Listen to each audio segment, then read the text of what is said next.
Termina meio-dia.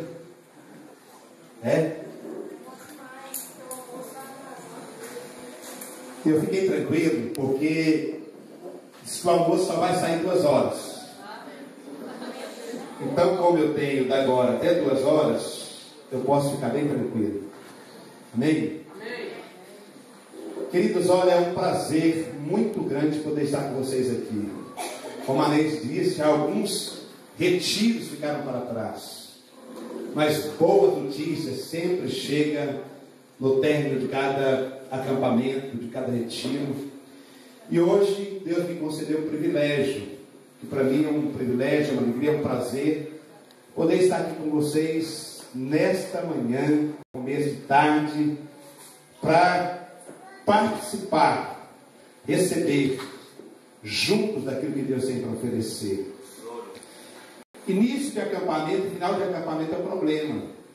Quando está chegando, é montando barraca, montando colchão, aquela coisa, gente chegando.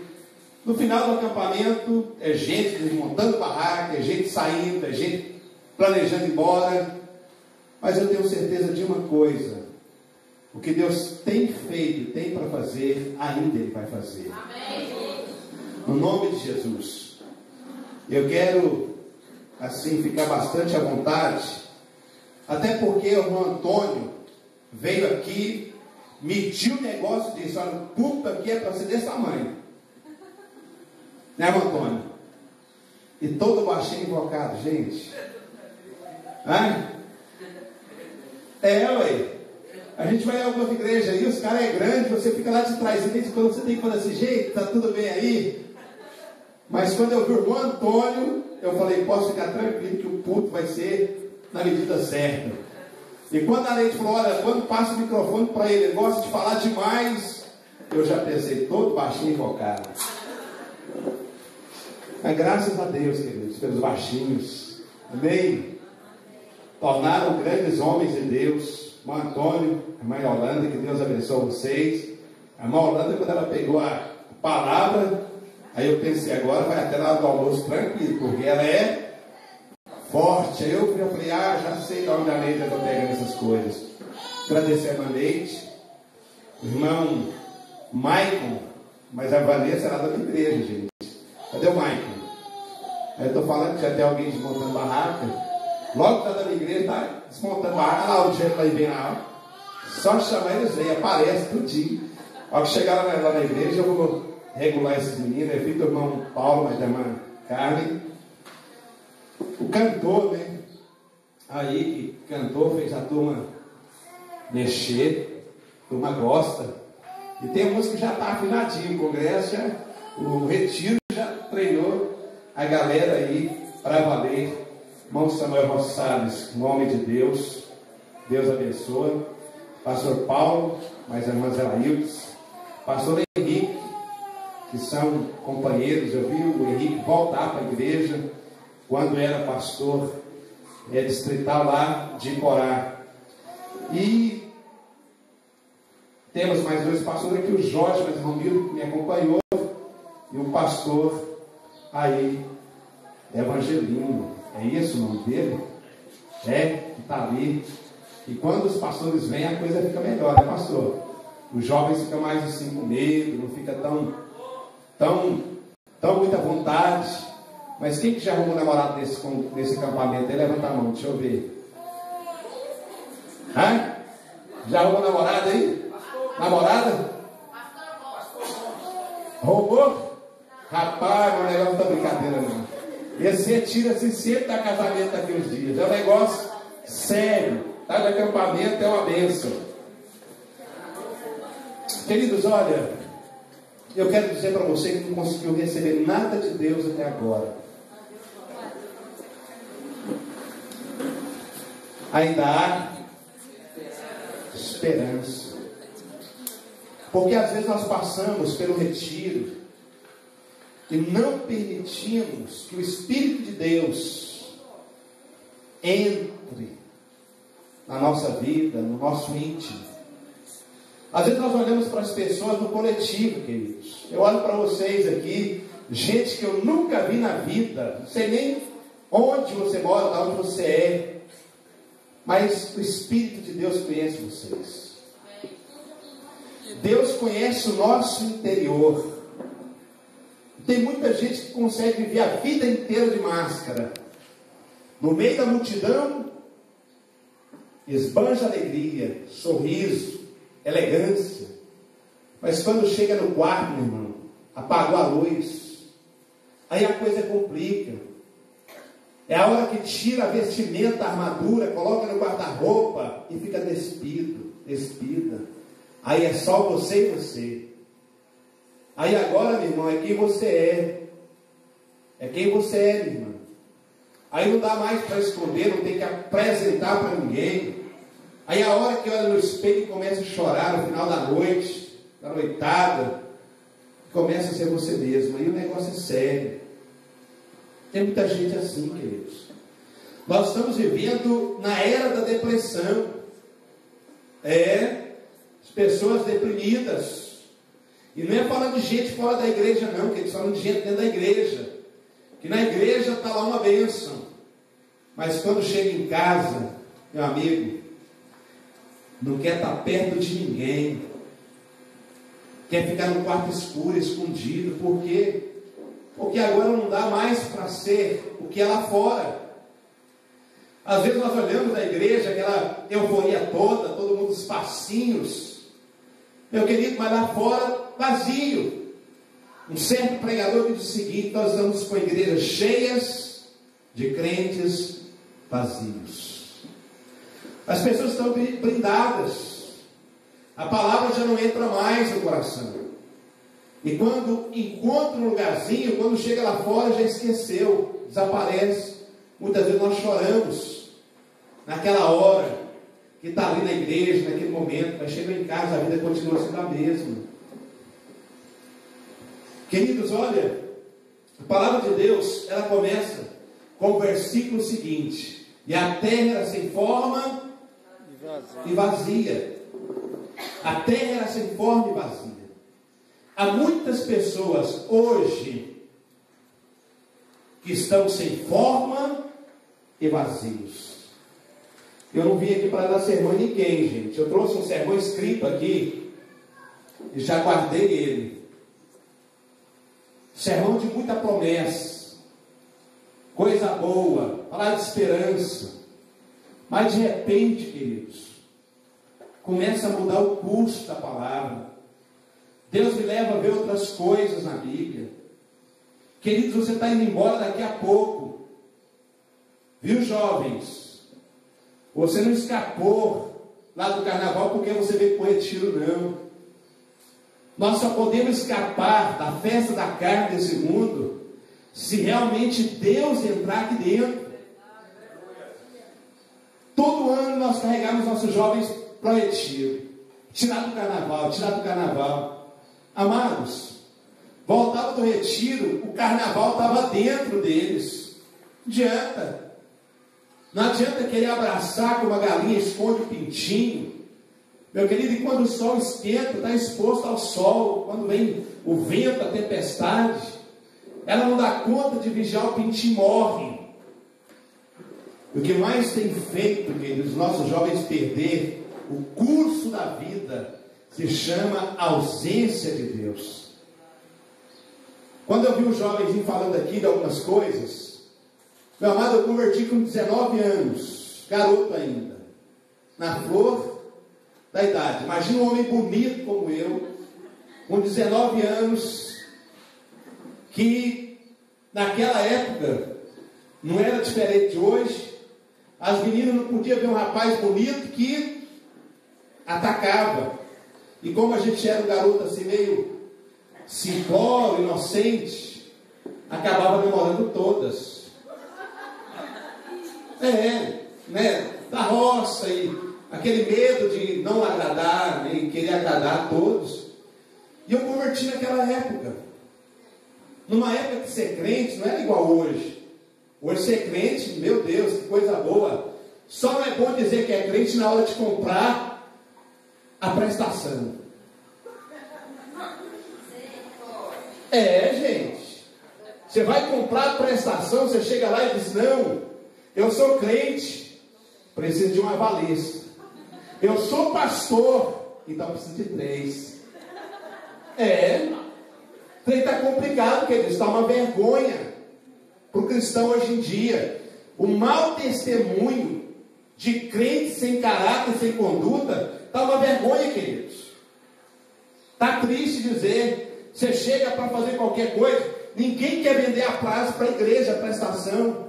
Sabe por quê, queridos? Porque está cheio de crente caloteiro, pastores caloteiros, diáconos caloteiros, cheio de obreiro caloteiro. E aí você vai conversar com Deus e fica, será que ainda há esperança, Jesus, para essas coisas? E o negócio fica sério. Sabe por quê, queridos? Porque nós pensamos que servir a Deus é só no retiro. Pensamos que servir a Deus é só na igreja. E a verdade é que diz que a igreja não é nem lugar de você estar fazendo apelo.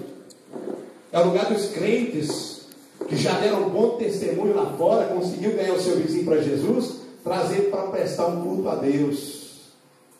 Mas os cultos muitas vezes são cultos vazios da presença de Deus, porque nós só chegamos lá preocupados com uma coisa: que hora que vai terminar o culto, porque a novela das 8 está quase começando. Fantástico, nossa, eu não posso perder que hoje, queridos, crente girafa, o corpo fica aqui embaixo, mas a cabeça fica no mundo da lua. Precisamos parar, porque daqui a pouquinho esse retiro acaba.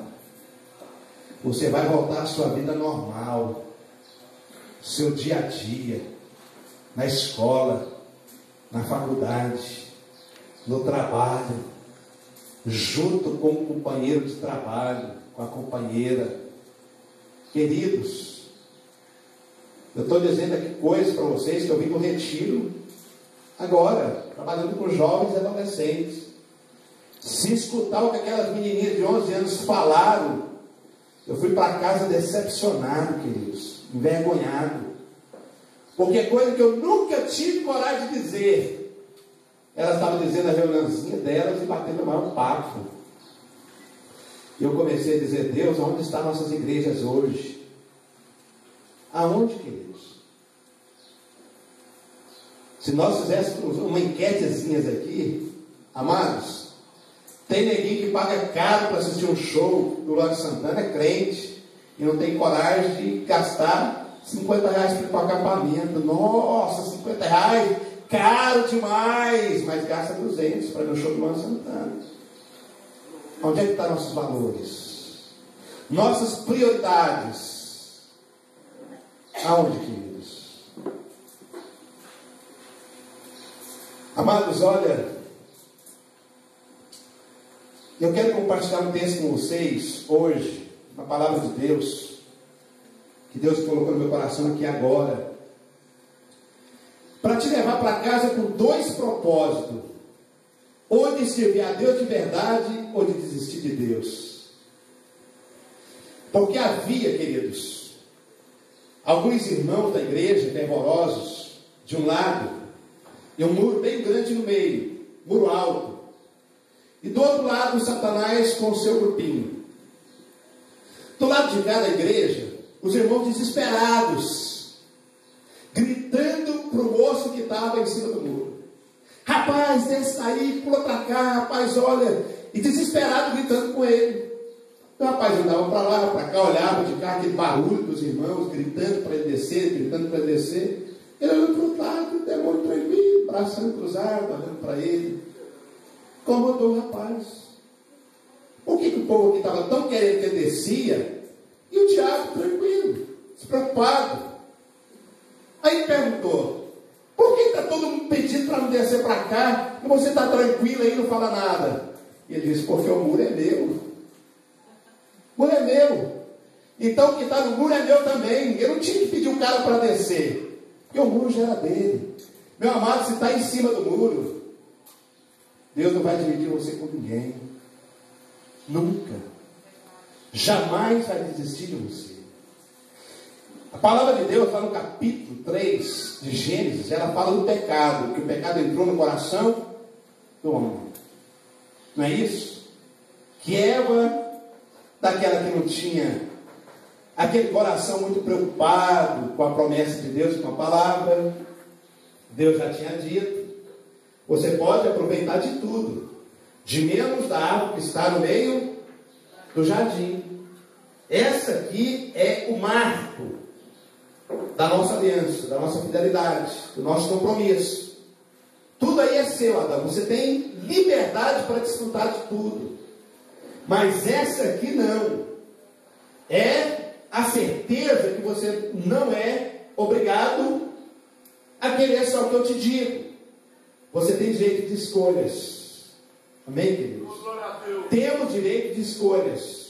Ninguém é obrigado a ficar na igreja, por mais que nós desejamos muito, como pastores, que as nossas ovelhas permaneçam. Mas nós não podemos fazer isso com elas. Por mais que nós queremos que as pessoas sejam honestas, bons cristãos, bons filhos, bons funcionários, nós não temos condições de obrigá-los a fazer isso. Porque Deus nos fez com liberdade de escolha. Nós podemos escolher. Só tem algumas coisas que você não tem direito de escolher. Pai, principalmente. Eu nunca vi falar que o filho escolheu o pai que queria ter. Já? Não. Você não pode escolher pai. Por isso que esse pai que você tem é o que Deus te deu. Então comece a valorizar. Por mais que não seja aquele que você queria ter. Mas é o seu pai, é a sua mãe.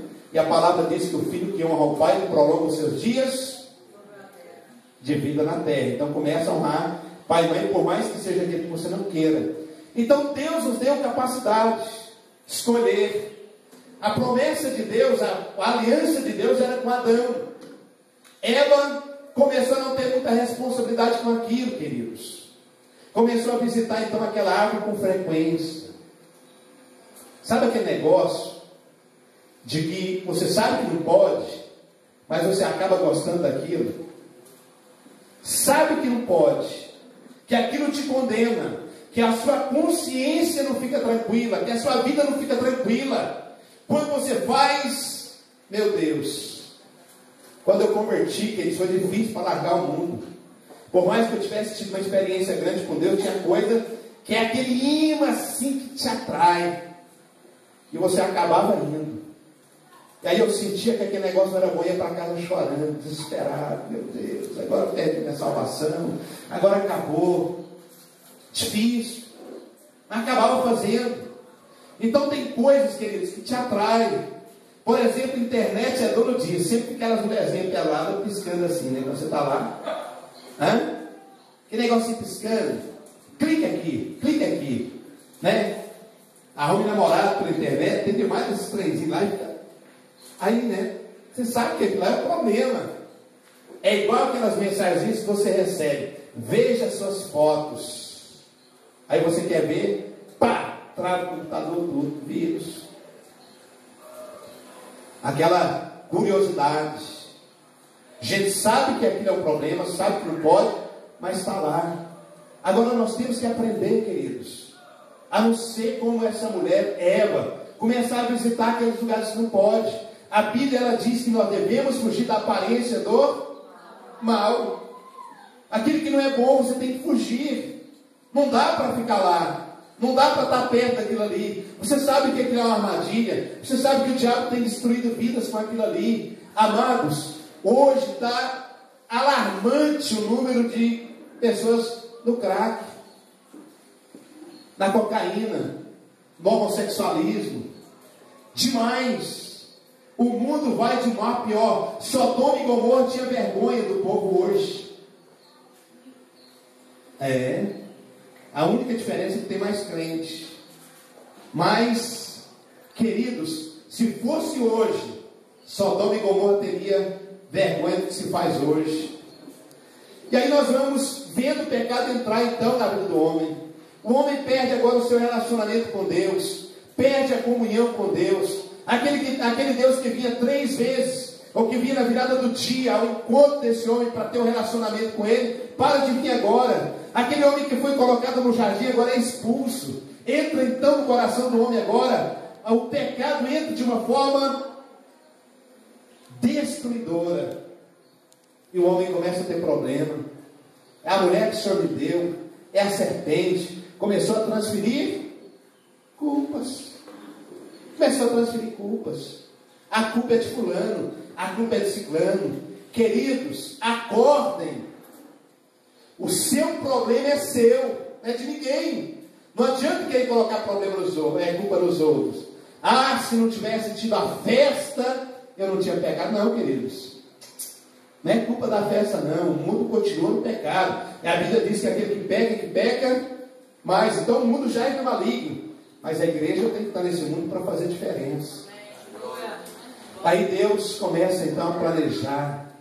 Como é que vai tirar o homem dessa situação? Levanta profetas, sacerdotes, reis, sacrifícios, e aquilo foi tornando algo comum na vida do povo. E Deus chegou a dizer: olha, chega de sacrifício, não quero mais sacrifício, mas o que me agrada é um coração quebrantado, contrito, a qual eu não desprezo, a que eu tenho prazer. E chega um momento que Deus se cala, queridos. 400 anos Deus calou entre Velho Testamento e Novo Testamento. Imagina só a história de um povo, a vida de um povo, sem a orientação de Deus, sem a palavra de Deus. Deus se cala, queridos. Deixa o homem agora escolher o seu próprio rumo, o seu próprio caminho. Deixa o homem seguir os seus desejos. Deus se cala. Cessa a voz de Deus. Só havia então agora as profecias. O que Deus havia escrito é o que estava lá. Mas abra a sua Bíblia, querido, lá em Lucas, capítulo 2, versículo 25 a seguir. Lucas 2, versículo 25. Abra a sua Bíblia, pode ficar com ela aberta aí.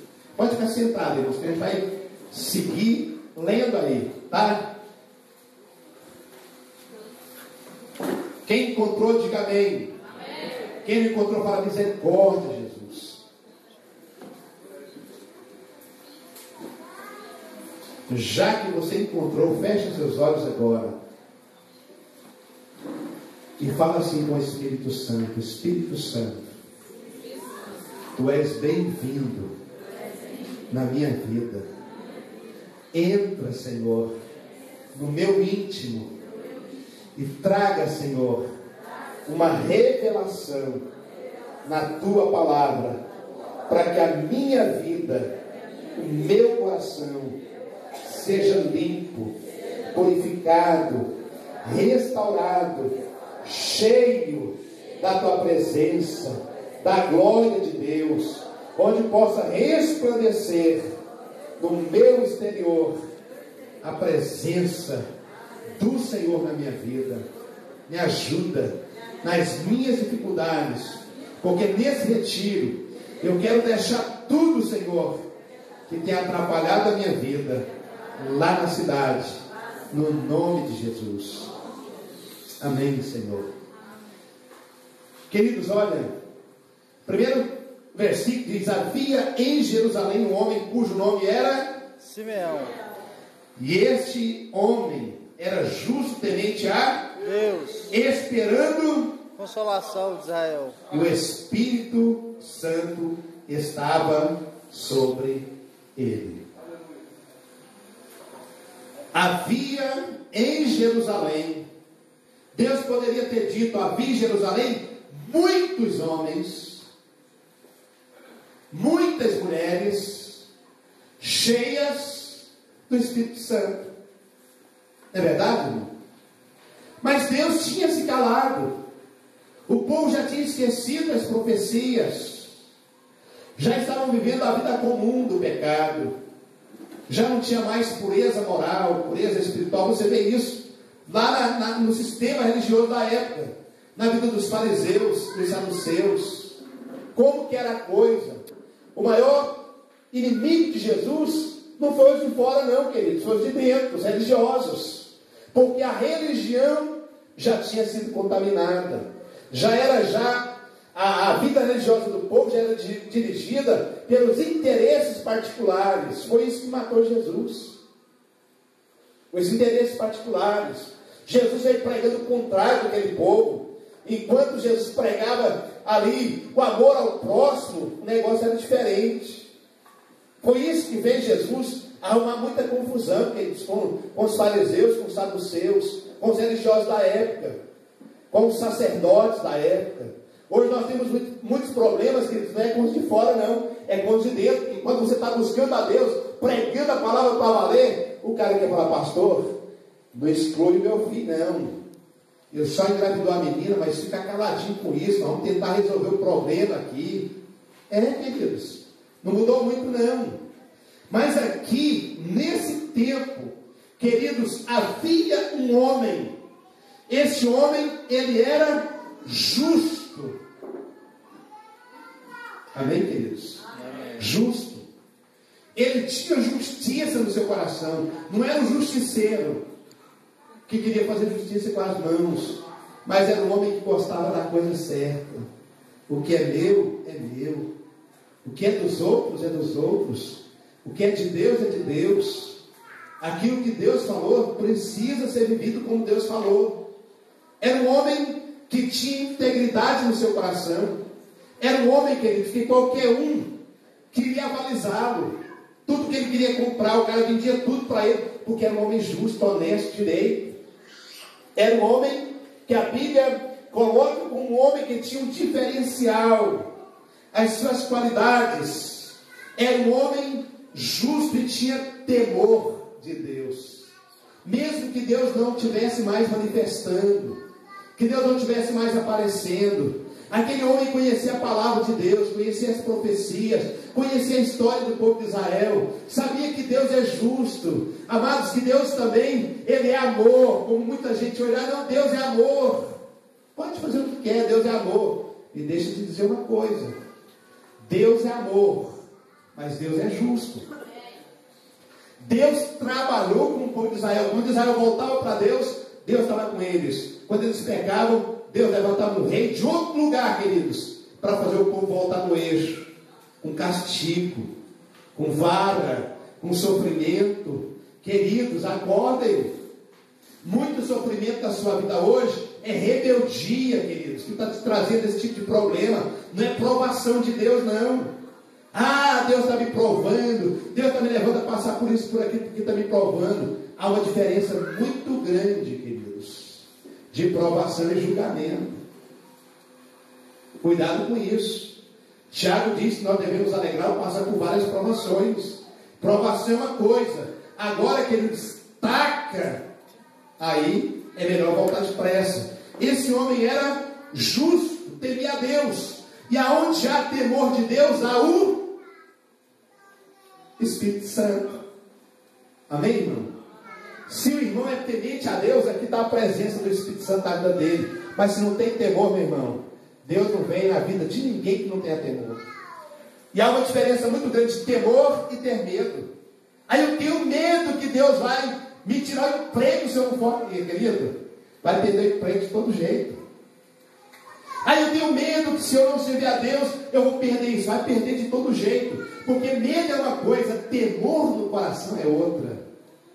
Você não pratica aquilo, não é porque você tem medo de Deus, é porque você ama a Deus. Amém? Amém, queridos? No nome de Jesus. Rapaz bonito como eu, solteiro, tinha tido uma experiência tremenda com Deus. Deus já tinha falado comigo no chamado. Eu fui vender ventilador numa cidade vizinha, uma certa época. Ninguém me conhecia na cidade, queridos. Entrei no supermercado, primeira coisa, a moça bonita, o diabo vem com aquele prato. E a moça disse, vai lá em casa hoje. E eu olhei para ela e falei assim, eu estou trabalhando. No outro dia, passando na porta do supermercado, a moça, você não gosta de mulher não? Eu falei, eu gosto de Jesus. Ele é a razão mais forte da minha vida. Queridos, se nós não tivermos amor por Jesus, nada segura, queridos.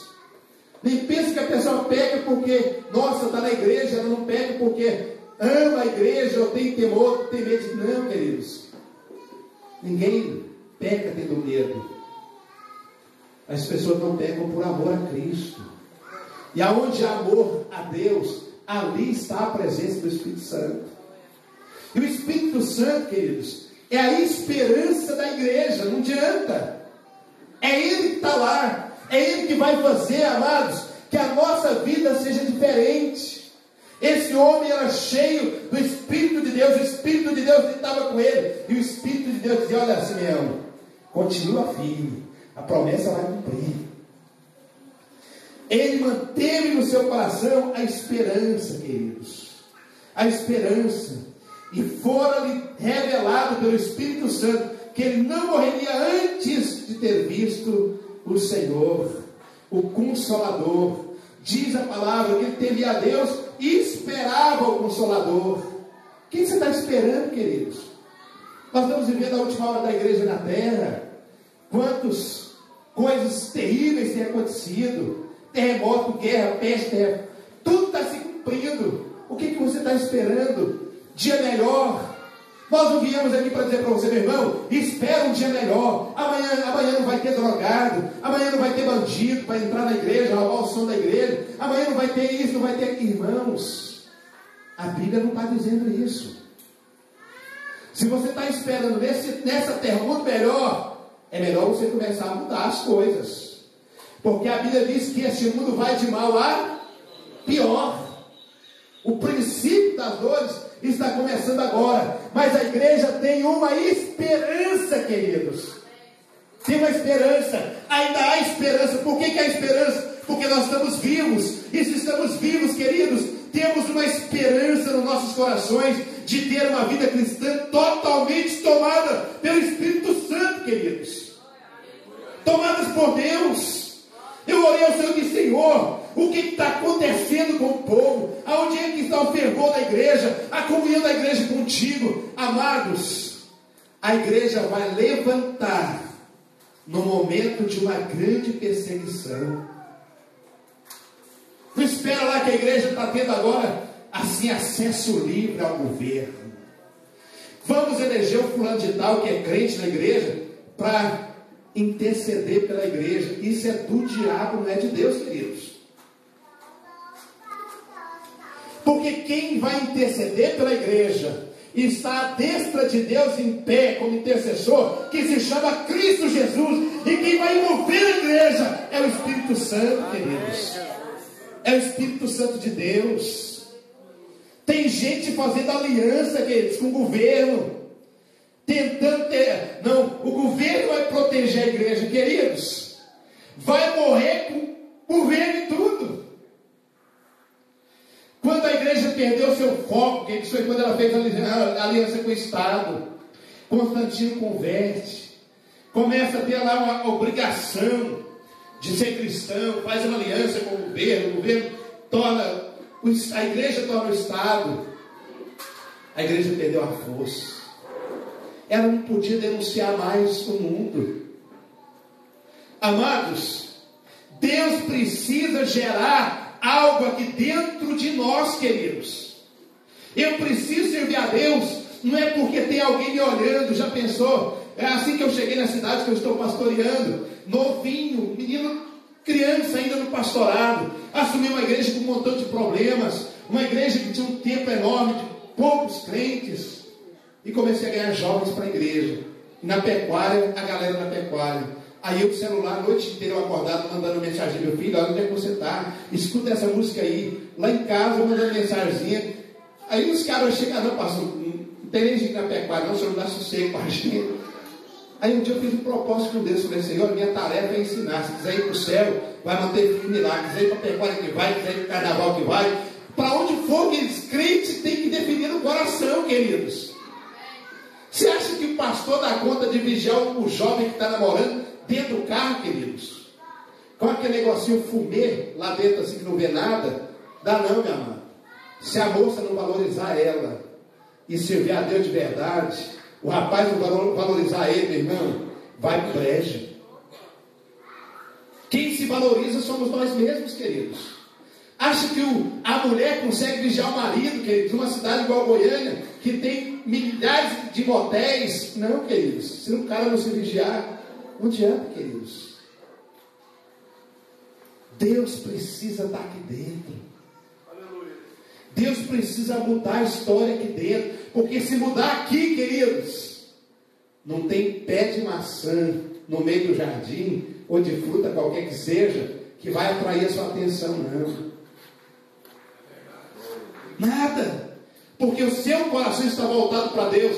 Enquanto sacerdotes, anciãos, estavam interessados no poder econômico da época, queridos, este homem Simeão estava interessado nas coisas de Deus, e o Senhor disse que ele não morreria antes de ver cumprida a promessa. Queridos, há uma promessa de Deus para a nossa geração. Será que nós vamos passar essa geração sem ver a glória de Deus manifestar na vida dos nossos crentes? O que nós estamos fazendo? Você, jovem, o que você está fazendo para influenciar a sua geração? Por incrível que pareça, as piores reclamações que tem nas escolas são dos filhos de crente, queridos. Porque nós pegamos nossos filhos e jogamos eles lá na igreja, achando que a igreja é responsável. Ou então pega eles e joga na escola. E assenta, queridos, em cima do rabo e fica lá tentando achar que tudo está certo, está normal, tudo está direitinho. Não está não, queridos. Está um problema sério, queridos, esse mundo. Vocês que estão vivendo na escola sabem disso. Eu formei há pouco tempo, queridos. Acham que é fácil viver dentro da faculdade? Não é não. Porque está um monte de gente sem compromisso com mais nada nessa vida. Mas tinha uma coisa. Qualquer coisa que acontecia, vamos pedir o pastor para orar. Nossa palavra tem que valer. Nosso testemunho tem que valer. Porque vocês que são jovens, que são crianças ainda, quando o trem petecar lá, fala com o irmão fulano de tal que ele é um homem de Deus, uma mulher de Deus, uma menina de Deus. Mas sabe o que tem acontecido, gente? É quando fala, não, fala com a irmã que ela é lá da igreja. E que ela já passou todos. É triste, gente. É doloroso. E ninguém gosta de escutar disso. Eu estou falando aqui que daqui a pouco eu trouxe o Jorge, e ele já fica com o carro ali, porque eu entregar o microfone, eu falo, fechar os olhos para orar, eu vou fechar os olhos para orar agora. Quando você estiver orando, eu vou embora, correndo, para não apanhar, né? Porque de vez em quando acorda os bravos, pastor não pode falar isso. A Neide tinha que convidar aquele pastor, ano que vem, a gente não chama de jeito, ele vem para acabar com o acampamento da gente. Eu vim aqui para te dizer, irmão, que tem uma esperança para você. Há ainda esperança para nós, para a igreja. Há uma esperança para nós. Nós temos dificuldade para falar isso na igreja, porque chega um obreiro e fala, pastor, se eu continuar pregando, o senhor vai ficar sozinho na igreja. E fica mesmo, queridos. Quantos pais que eu já fui dizer para ele, irmão, olha, seu filho está assim, do meu filho cuido eu. Então cuida. Aí o bichinho vira gay, está lá agora, pastor, o senhor ora, meu menino está gostando de homem. Tá, meu irmão? Pois é, mas o senhor cuida lá, toma conta. Amados, esse homem tinha uma esperança no seu coração de ver a promessa se cumprir. Versículo 27. E pelo Espírito foi ao templo. E quando os pais trouxeram o menino Jesus para com ele procederem segundo o uso da lei, ele então tomou em seus braços. Que privilégio, queridos. Eu já consagrei pastores, né, que hoje já estão pastoreando. Maravilha. Mas imagine esse homem agora. Está nos seus braços, queridos, a esperança do mundo. Porque ele cria em Deus. Ele tinha esperança dessa hora chegar. Ele tinha certeza que ia chegar. E ele tomou então em seus braços, louvou a Deus e disse: agora o Senhor pode despedir em paz o teu servo, segundo a tua palavra. Esse homem não era dirigido pela vontade humana, não, pela vontade da carne, não. Estava na casa dele, o Espírito Santo falava, vai em tal lugar, ele ia. Olha, agora vai em tal lugar, ele ia. Ele estava em casa, tranquilo, certamente pensando, gente, será que vai demorar muito a promessa chegar? Será que ela vai cumprir? Eu já estou velho, cansado. Até quando, Senhor, a promessa vai chegar? Será que eu vou ver mesmo essa promessa? E aquela esperança aumentava mais o seu coração. E num daqueles momentos que ele estava pensando, o Espírito Santo falou assim, chegou a hora. Simeão. Levanta, Simeão. Vai lá para o templo agora. Vai lá para o templo. E quando ele chega no templo, queridos, uma surpresa nas suas mãos. Como está a orientação da sua vida? Você tem sido orientado e dirigido pelo Espírito Santo. Deus tem falado no seu coração, você tem obedecido. Ele disse: Senhor, agora pronto, tudo se cumpriu. Ele sabia do projeto de Deus para a sua vida. Senhor, agora posso ir embora, pode me tomar, pode me levar. Cumpriu, Jesus. Quantas promessas de Deus na sua vida, que Deus falou e você tinha certeza que era Deus falando, mas pelas circunstâncias, pelos problemas, pelas dificuldades, você começou a duvidar. Aquilo não era de Deus, é nada. Olha, Deus disse que ia me dar um casamento assim. Deus esqueceu de mim. Já estou com quase 40 anos, não apareceu ninguém. Então vou pegar o primeiro que aparecer aqui, vou eu mesmo tomar agora a orientação da minha vida. Deus não está importando comigo, não, queridos. Há promessas de Deus para nós. Queridos, Abacuque, ele é um dos camaradas que eu fico olhando e falo: Deus, esse cara é forte. Escreveu pouco, não foi muita coisa que Abacuque escreveu. Mas ele diz no capítulo 3: ouvindo eu, o meu ventre se comoveu, a sua voz tremeram, e os meus lábios entrou a podridão nos meus ossos. Estremeci dentro de mim. Descanse eu no dia da angústia, quando ele vier contra o povo que nos destruiu. Os caras ficam apavorados. Havia uma palavra de Deus muito dura, muito forte. Mas esse moço, queridos, fez como eu e você precisa fazer também. E ele diz: porquanto ainda que a figueira não floresça, nem haja fruto na vide, o produto da oliveira minta, os campos não produzem mantimentos, as ovelhas da manada sejam arrebatadas, e nos currais não haja vacas, todavia eu me alegrarei no Senhor. Esse homem está dizendo: eu me alegro na esperança. Amém, queridos? Eu me alegro na esperança. Mesmo que falte tudo, queridos, você precisa continuar confiando em Deus, porque ainda há esperança. Você precisa confiar em Deus, saber que Deus está vivo, que Deus está no controle de todas as coisas, que no momento mais duro da sua vida, no momento mais difícil da sua vida, Deus está lá. Está lá. Uma garotinha de 11 anos chega e diz: estou apaixonada por outro, não quero abrir mão. Ela é tudo que eu tenho, ela é que me entende. Sabe o que eu falei para aquela menininha? Você nasceu para ser um projeto abençoado de Deus. Isso não é o propósito de Deus para a sua vida.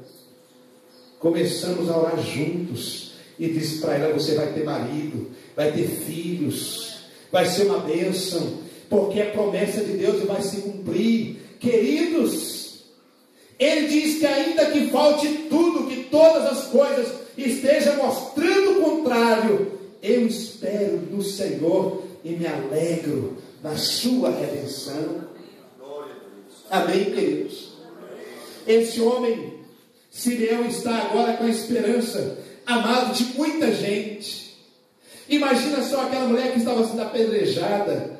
Queridos, pega em adultério, tinha cometido um erro grave. Ela sabia que aquilo era lhe dar a sentença de morte. Tentou fugir talvez várias vezes, tentou dizer não várias vezes, mas agora é pega no ato do adultério. A lei condena, deveria ser morta. Todo mundo chama para a rua, arrastando pelos cabelos, e diz: um espetáculo já vai começar. Pegue essas pedras. Essa mulher foi pega no ato de adultério. Joga então aquela mulher no meio da multidão, e ela cai aos pés daquele que lhe trouxe esperança, queridos. Quantas já tinha morrido?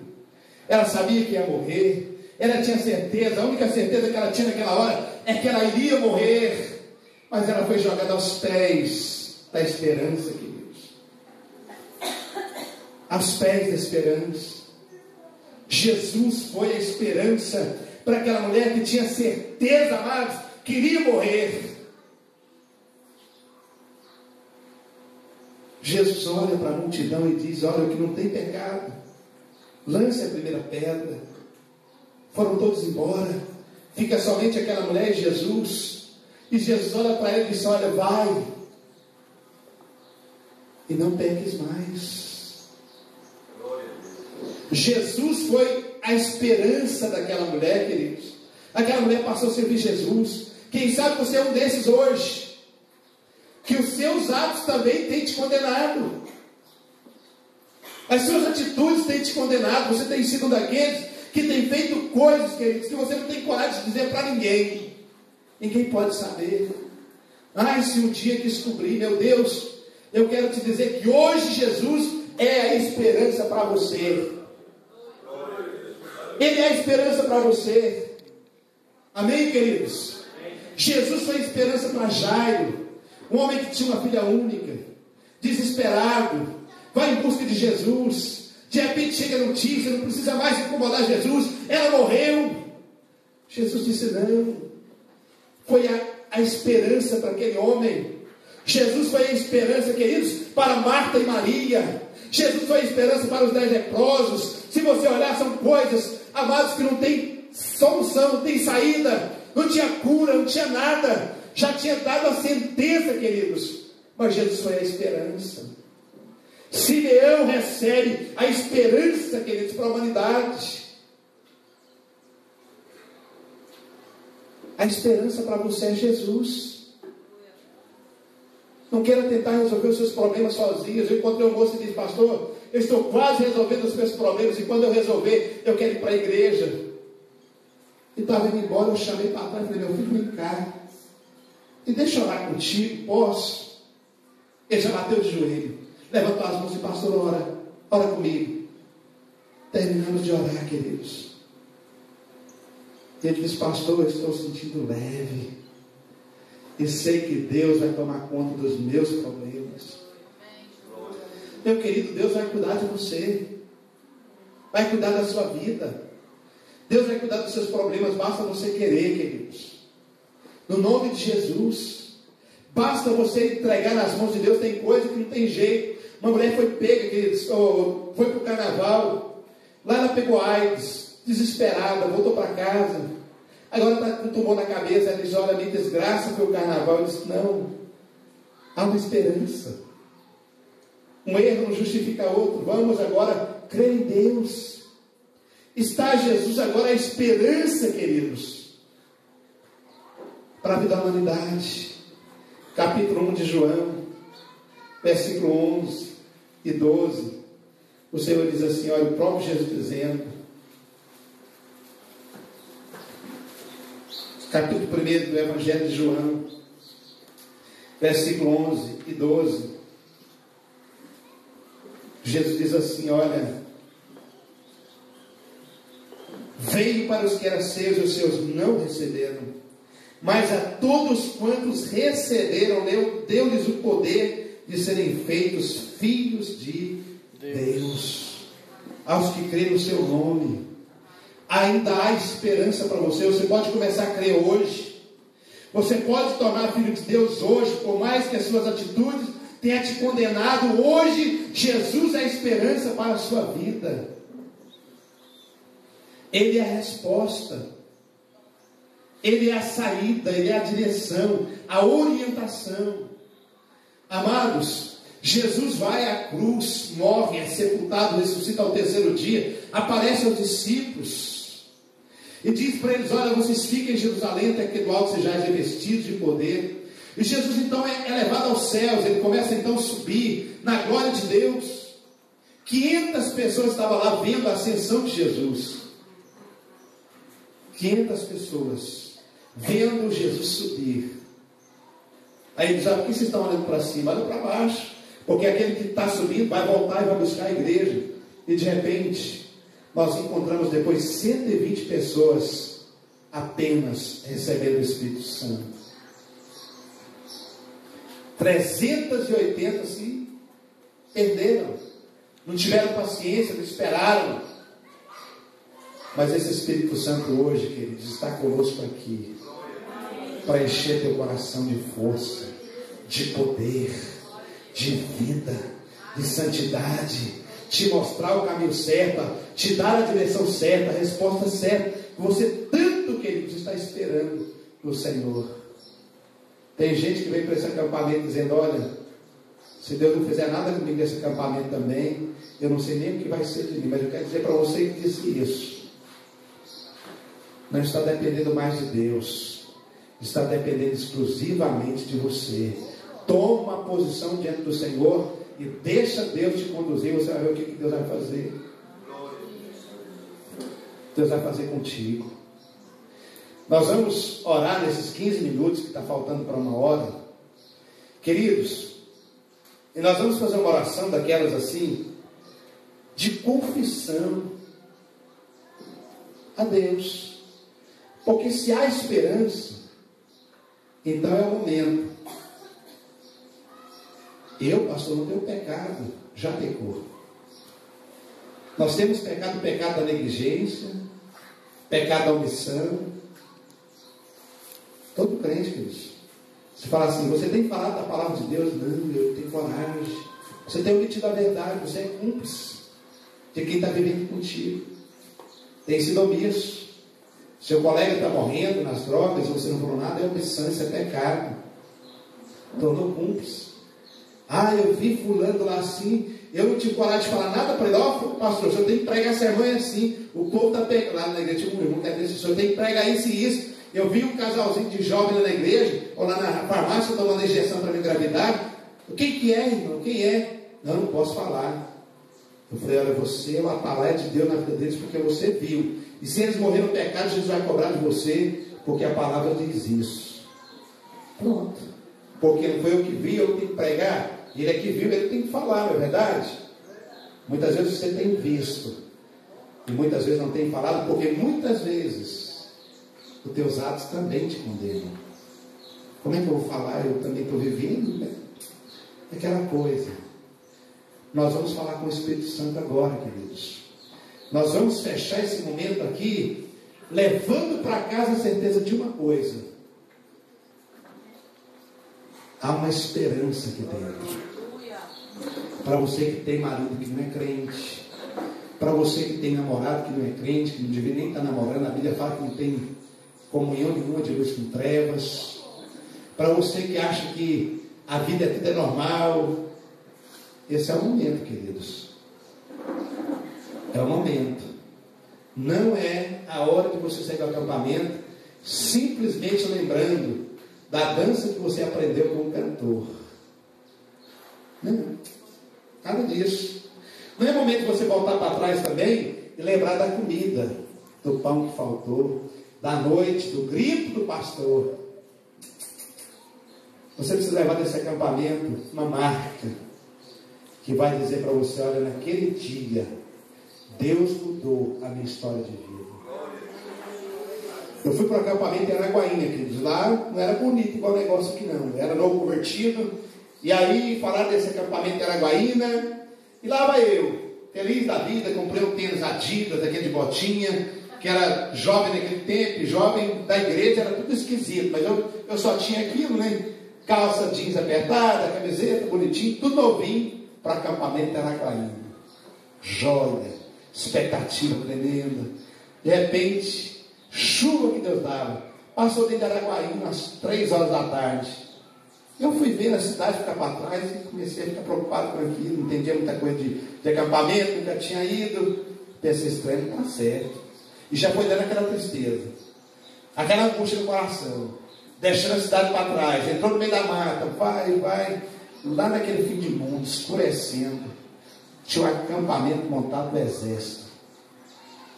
Tanto de barraca.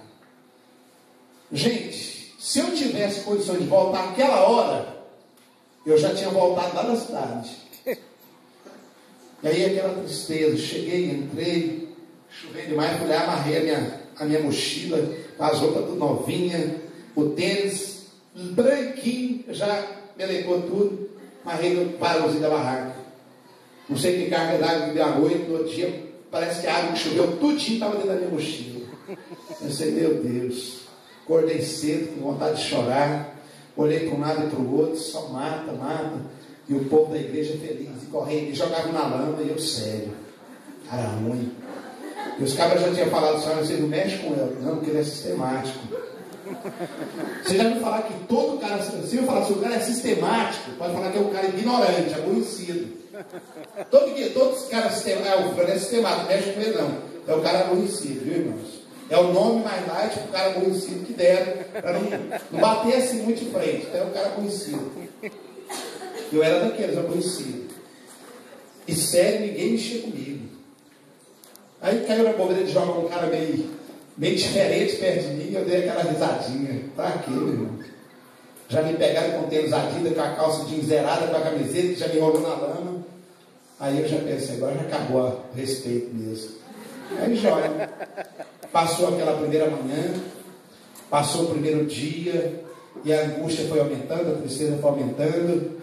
Aí uma horazinha de manhã, trouxeram o irmãozinho lá no meio daquela maca para dar uma palavra. Aquele negócio que falou você, nós, da roça. Naquela hora o Espírito Santo usou aquele homem para trazer uma palavra tão forte no meu coração, que foi lá que nasceu, queridos, o verdadeiro amor pelo chamado e pelo pastorado. Aleluia! Deus me tirou daqui de Firminópolis para lá de Araguaína, no meio da mata, onde não tinha gente fugir de correr, para mudar a minha história a respeito de chamado. Então que esse acampamento seja para vocês o maior motivo de lembrança. É o que Deus mexeu aqui dentro. Porque senão, queridos, o acampamento não serviu de nada para a sua vida, a não ser para fazer amigos. Isso você faz na cidade, em qualquer lugar. Mas você precisa deixar o Espírito Santo entrar aqui dentro.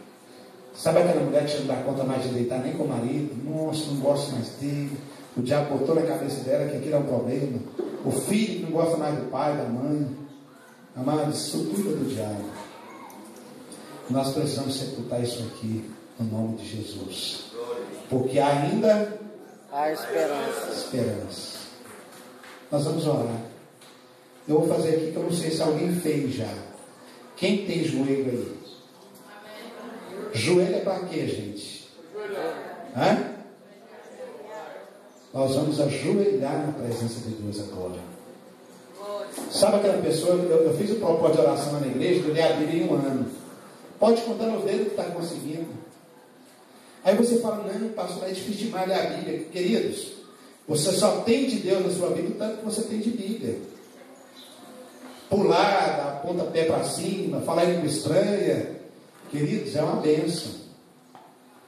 Mas o que faz efeito na sua vida é a palavra. Não pensa lá que Jesus enfrentou o inimigo lá bonitinho, não. Jesus falou para ele, olha, está escrito, está escrito, está escrito. Jesus conhecia a palavra. E por isso ele diz, está escrito. E o diabo usou a Bíblia, pula daí, vai ordenar aos seus anjos para não tropeçar. O diabo usou a palavra, mas Jesus conhecia a Bíblia e disse, olha, não tentarás o Senhor teu Deus. Vamos falar com Deus, queridos. Dá para soltar uma música aí, DJ, daquelas assim, bem tranquila, baixinha, porque é o seu tempo com Deus agora. Nós vamos encerrar esse momento comigo aqui, falando com Deus. Tem vezes assim que a gente ajoelha no chão, parece que é uma eternidade. 2 minutos é uma eternidade, você já quer levantar, está doendo. Mas tem coisa, queridos, que tem que doer mesmo, para que a gente sinta o peso do sofrimento de Jesus na cruz, para que você pudesse ter uma vida boa hoje. Amém? Vamos chegar todo mundo aqui. Arrega essas cadeiras para trás um pouquinho. Mas nós vamos curvar na presença de Deus.